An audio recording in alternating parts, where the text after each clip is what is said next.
노인이 오래 사는 것을 보는 것은 즐거운 일이지만 노인이 오래 고생하며 사는 것을 보는 것은 즐거운 일이 아니다. 너무도 전곡을 찌르는 말이어서 가혹함마저 느껴지는데요. 하지만 우리 주위에는 나이가 들어서도 사회 활동을 하고 열심히 취미를 즐기시는 분들이 늘고 있습니다. 건강과 넉넉한 노후 자금, 그리고 믿을 수 없이 멋진 취미 생활까지 누리는 시니어가 되고 싶은 건 우리 모두 같은 마음일 텐데요.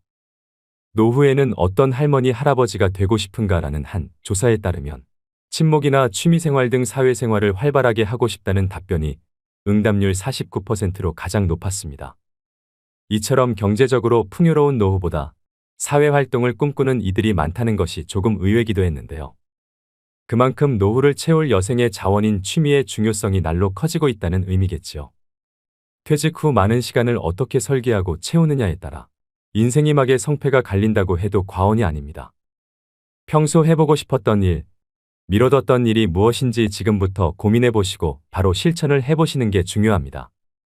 그래서 오늘은 취미 영상 1탄에서 그동안 여러분이 댓글로 남겨주신 취미를 토대로 1탄 영상에서 언급되지 않았던 노후 취미 베스트 7가지를 뽑아봤습니다. 현재 우리나라 50대에서 80대 이상의 어르신들이 가장 많이 즐기시고 또 가성비가 최고인 취미 1위는 무엇일까요? 바로 시작하겠습니다. 첫 번째 취미는 파크골프입니다. 파크골프는 1탄 영상의 댓글에서 제일 많이 하고 계셨던 취미 1위입니다. 최근에 중장년층분들 사이에서 꽤나 인기가 올라가고 있는 취미 활동인데요. 일반 골프는 경제적인 부담으로 인해 아직은 진입장벽이 높은 편에 속합니다. 이러한 이유로 요즘은 골프를 조금 더 가볍게 즐길 수 있는 파크골프에 관심이 높아지고 있습니다. 골프의 장점은 그대로 가지면서 저렴한 비용으로 즐길 수 있다는 장점이 있습니다. 파크골프는 공원과 골프의 합성어로 도심의 공원에서 나무채와 플라스틱 공으로 간편하게 즐길 수 있는 골프의 한 종류인데요. 공원을 산책하듯 계속 걸어야 하기 때문에 운동량도 상당하고요. 각 홀이 보통 150m 이하의 사이즈로 되어 있고 18홀을 기본으로 66타가 일반적입니다. 공이 높이 뜨지 않고 플라스틱으로 되어 있어서 부상 위험도 적고 체력 소모도 적으면서 시간 제약 없이 즐길 수 있습니다. 일반적으로 정상적인 생활을 하는 어르신들의 경우 일일 필요한 운동량은 300칼로리 정도인데 파크골프 경기를 위한 1시간 30분의 운동량은 200칼로리 정도이므로 노인에게 적합한 스포츠라 할 수 있습니다. 현재 전국에 약 300여 곳의 파크골프장이 마련되어 있는데요. 수요가 많은 만큼 앞으로 더 많은 파크골프장이 우후죽순으로 생겨날 것으로 예상됩니다. 주로 65세에서 75세 정도의 분들이 많이 즐기고 계시지만 비교적 힘든 기술을 요구하지 않기 때문에 나이에 상관없이 즐기기에 좋아서 80대까지 추천드리는 취미 활동입니다. 입문 장벽이 낮고 부상 위험도 적으면서 가볍게 즐길 수 있는 파크골프로 취미를 시작해보시는 건 어떨까요? 두 번째 취미는 당구입니다. 댓글로 많이 언급해주셨던 노후 취미 2위는 바로 당구인데요. 은퇴 후 골프도 치고 다른 취미 생활을 해봤지만 당구만 한 게 없어요. 몸에 무리도 안 가고 또래와 쉽게 어울릴 수 있고요. 저렴하게 즐기고 두뇌회전에도 도움이 되니 일석삼조 아니겠어요? 중장년층 남성분들 사이에 가장 인기가 많은 취미로 목 좋은 당구장에는 어김없이 5060 세대들이 포진해 있는데요. 이렇게나 시니어들에게 인기가 좋은 당구의 매력은 무엇일까요? 일단 비용 부담이 크지 않다는 게 주머니가 얇아진 5060 세대에게 어필하고 있는데요. 2만 원 정도만 내면 2시간 정도 즐길 수 있습니다. 저렴한 비용 외에 접근성이 좋고 장비가 갖춰져 있어 편의성 또한 좋습니다. 거기다 또래 친구들과 사회적 관계를 지속적으로 이어갈 수 있다는 점도 한몫합니다. 노후건강연구소에서 60, 70대를 대상으로 당구와 노년 건강의 관계를 조사한 결과 주 4회 이상 당구를 즐기는 사람일수록 건강 상태가 양호한 것으로 나타났는데요. 일반적으로 당구대 한 바퀴를 돌면 10에서 13m를 걷게 됩니다. 1시간 당구를 즐긴다면 적게는 2km에서 많게는 4km까지 걷는 셈이지요. 과격한 신체 접촉이 없고 몸에 무리가 가지 않는 저강도 운동으로 만성질환이 있을 수 있는 50대 이후 세대에게 제격인 취미인데요. 또 공을 칠 때 취하는 기마 자세는 하체 근력 향상에 도움을 줍니다. 다만 허리를 굽혔다 폈다 하는 동작을 반복하기 때문에 허리가 약한 분들은 다소 무리가 갈 수도 있습니다.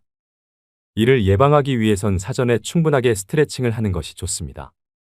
당구공을 칠 때는 상당한 집중력이 필요한 만큼 자연스럽게 두뇌 활동도 활발해지면서 인지장애와 치매를 막는 데 큰 도움을 줍니다. 적은 돈으로 일상의 활력과 건강도 챙기면서 최고의 가성비를 얻을 수 있는 취미 활동으로 당구는 어떠실까요? 세 번째 취미는 댄스 스포츠입니다. 언급해 주셨던 취미 중 3위로 선정되었습니다. 댄스 스포츠는 한 쌍의 남녀가 함께 춤추는 것으로 음악에 맞춰 신체 활동을 함으로써 얻는 정신적인 즐거움과 그에 따른 신체적 건강, 그리고 사교 활동을 통한 예의 범절을 익히는 건전한 스포츠입니다.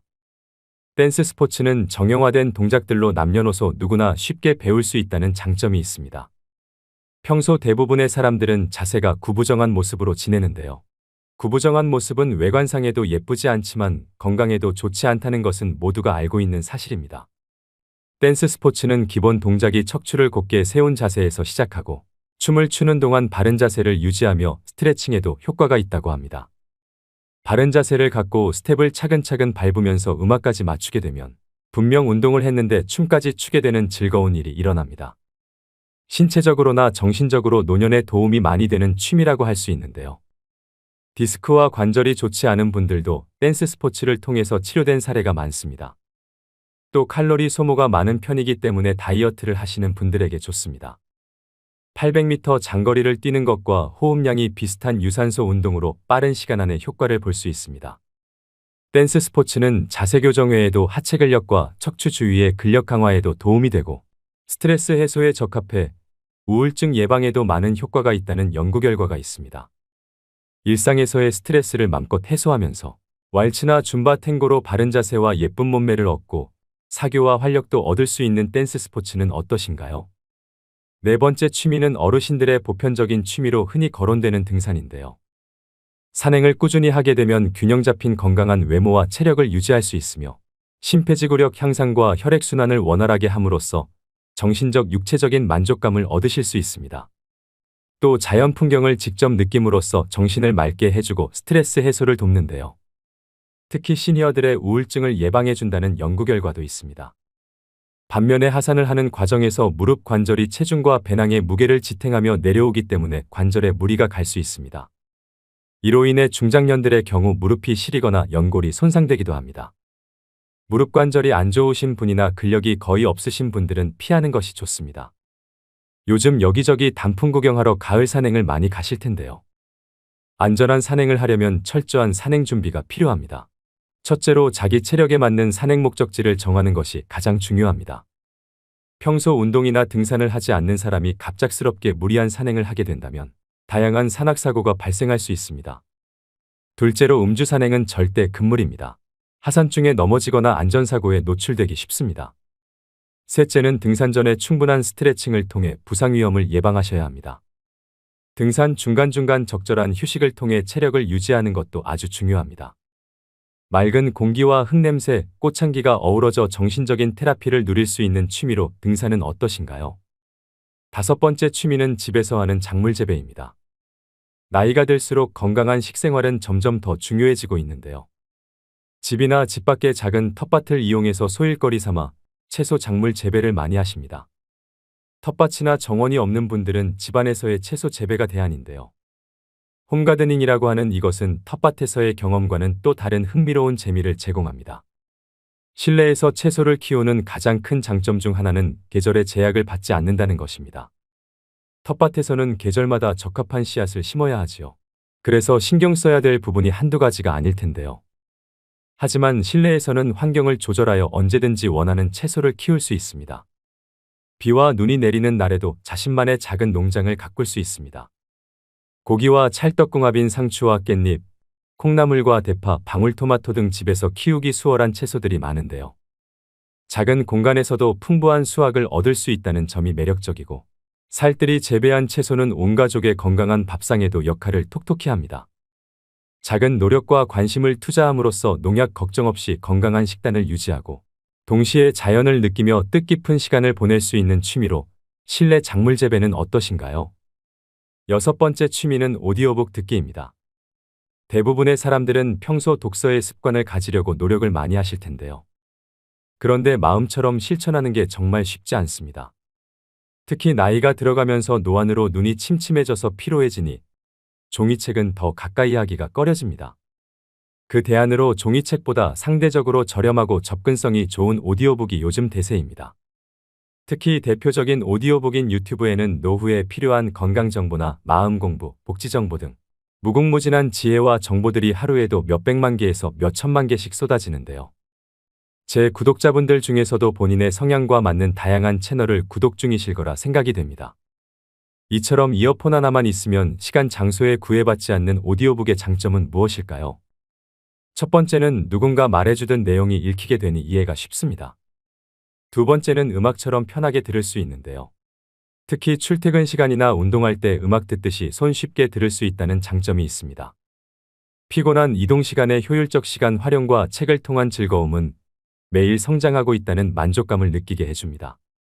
세 번째는 무의식에 남습니다. 예를 들어 어렸을 때 들었던 말들은 대부분 우리의 무의식 속에 남아있는데요. 이미 형성된 무의식은 생각을 좌우하지요. 이러한 생각이 결정을 만들고 결정이 행동을 만들게 됩니다. 살면서 좋은 이야기 듣는 것이 어려울 때가 많습니다. 이때 좋은 글을 많이 들으면 잘못된 무의식을 고쳐 나갈 수 있겠지요. 오디오북을 들을 수 있는 어플은 유튜브 외에도 윌라, 밀리의 서재, 스토리텔 등이 있습니다. 행복한 노후의 양식을 얻기 위한 취미로 꾸준히 책과 오디오북을 병행하시는 건 어떠실까요? 마지막 7번째 취미는 외국어 공부입니다. 외국어 공부는 의외로 추천수가 많았던 취미 활동이었는데요. 새로운 언어에 몰입하는 것은 건강한 두뇌를 유지하고 치매를 예방하는 데 기여할 수 있습니다. 미국 펜실베니아 대학교 연구진은 2개 이상의 언어를 구사하는 사람일수록 치매에 잘 걸리지 않는다는 연구 결과를 발표했는데요. 이처럼 외국어 학습과 치매 예방의 상관관계에 대해 증명된 연구 결과는 무수히 많습니다.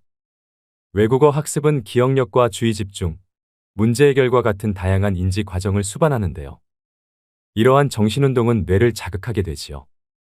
또 외국어를 배우는 과정은 인내와 꾸준한 노력이 필요하기 때문에 자기관리 능력과 학습 스트레스 관리 능력을 키울 수 있게 됩니다. 더불어 개인의 자신감 향상으로 노후의 활력을 가져다 주는데요. 실제로 주변에서 보면 이 언어 공부가 해외여행이나 다른 나라 살아보기 등 다양한 활동으로 인생 전체의 활력과 삶의 범위를 확장시켜주는 계기가 되기도 합니다. 외국어 공부는 어려움이 따르고 긴 시간과 노력이 필요하지만 그 노력이 결실을 맺는 순간은 놀라울 정도의 만족감을 주는 일입니다. 해내려는 마음은 늙지 않습니다. 특히 공부에 있어서 늦은 때란 없습니다. 노후에 품격 있는 취미생활로 제2외국어 공부는 어떠신가요? 오늘의 영상 어떠셨나요? 은퇴는 어떤 사람에게는 기쁨과 안식을 가져다주는 순간이지만 또 어떤 사람에게는 불안과 고민을 가져올 수도 있는데요. 은퇴 후 직업과 일을 대신하고 자기 정체성을 다시 잡아줄 지속적인 무엇인가가 필요하다는 걸 느끼는 순간이 오게 됩니다. 바로 이 시기가 취미가 중요해지는 때입니다. 그렇기 때문에 마지막 30년을 후회 없이 의미 있게 보낼 나름의 실천 계획은 있어야 합니다. 이런 취미에도 몇 가지 조건이 있는데요. 먼저 첫째로 취미를 즐길 수 있는 체력과 건강 상태를 갖췄는지, 둘째로 경제적 상황을 고려해 부담이 크지 않은 취미인지, 셋째로 가족 도움 없이 스스로 할 수 있는지를 따져봐야 합니다. 특히 두세 가지의 취미를 병행하는 것을 추천드리는데요. 낮에는 등산을 하고 저녁엔 음악 감상을 하는 등 시간을 계획적으로 사용하셔야 노후의 건강에도 도움이 됩니다. 이처럼 평생 즐길 수 있는 나만의 취미로 구체적인 실천 항목을 만든다면 최소한의 축복된 은퇴를 맞게 되지 않을까요? 우리 중장년들은 건강 유지를 위해 하루하루 즐겁게 사셔야 합니다. 그 길에 취미생활은 선택이 아니라 필수라고 생각됩니다. 나이가 들면서 취미가 없으면 영혼을 잃어버립니다. 노후에 건강하지 못하고 즐길 취미도 준비되어 있지 않다면 그때라도 시작했더라면 나 이럴 줄 알았다는 후회스러운 탄식이 절로 나올 수 있게 되지요. 은퇴 후에는 시간이 많으니 제2의 직업을 가지더라도 현역 시절의 절반 정도로만 짧게 일하고 나머지는 취미생활에 투자하는 여유로운 삶을 누리셔야 됩니다. 인생에서 너무 늦은 때란 없습니다. 지금부터라도 자기에게 맞는 취미를 찾아 자신의 노년을 스스로 개척해 가시는 여러분들이 되시길 소망합니다. 오늘도 노후의 지혜와 함께 해주셔서 감사드립니다. 황금빛으로 무르익어가는 여러분의 지혜로운 인생을 언제나 응원합니다.